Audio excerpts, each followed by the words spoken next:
Pa evo već tradicionalno da dječji vrtić sa svojim grupama dolazi na Štros i na taj način obilježavamo Fašnik. Evo vidjeli smo u nedjelju i povorka je bila gdje su bila djeca iz vrtića, obogatili su naš Fašnik u Jaski, a ovo je već tradicionalno, već niz godina unatrag, da dolaze i na neki način obilježavaju Fašnik, samim time evo posluže se i s krafnama koje su evo tradicionalne za ovaj dan.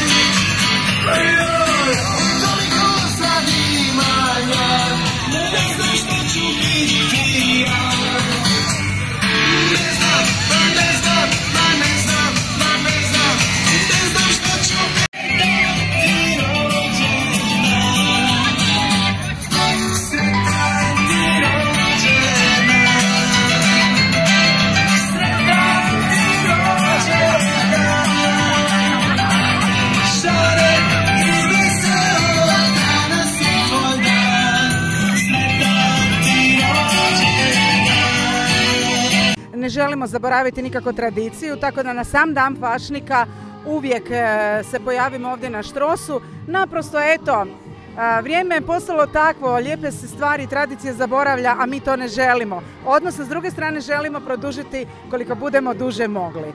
Tako da danas cijeli vrtić živi Fašnik, dakle manja djeca se zabavljaju u dvorani, a starija djeca su ovdje na Štrosu. Takve tradicije u biti je i najbolje učiti djecu od najmanje dobi, tako će najlakše to i usvojiti. Budite uvjereni da to vrtić čini, samo trebalo bi nastaviti dalje, da ne zaborave te lijepe stvari. Evo koliko je grupa ovdje, malo možete reći koliko djece otprilike? Ovdje je sigurno 10-ak grupa, 12 grupa, znači oko 200-tinjak, možda i više djece. Super, hvala Jadranka. Molim.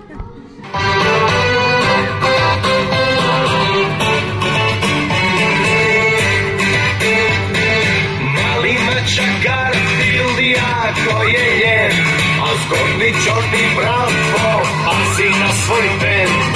Mali genijalac, Dexter se zove, a Tom i Jerry po cijeli dan se love. Volim crtane, volim crtane, volim crtane filmove. Ja volim crtane, volim crtane, volim crtane filmove.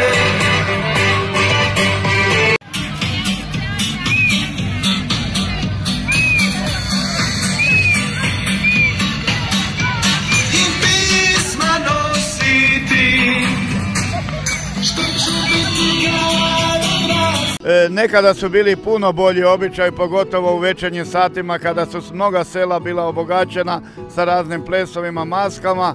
Evo, to je nažalost kod nas na neki način iščezlo. Ima još grupa koji to na neki način obilježavamo, ali evo na ovaj način želimo potaknuti od mali nogu dječicu, pa njihove roditelji koji dolaze sa njima, pa i od sve naše sugrađane, da ne zaboravimo te naše stare običaje koje su tradicija našeg lijepog hrvatskog naroda.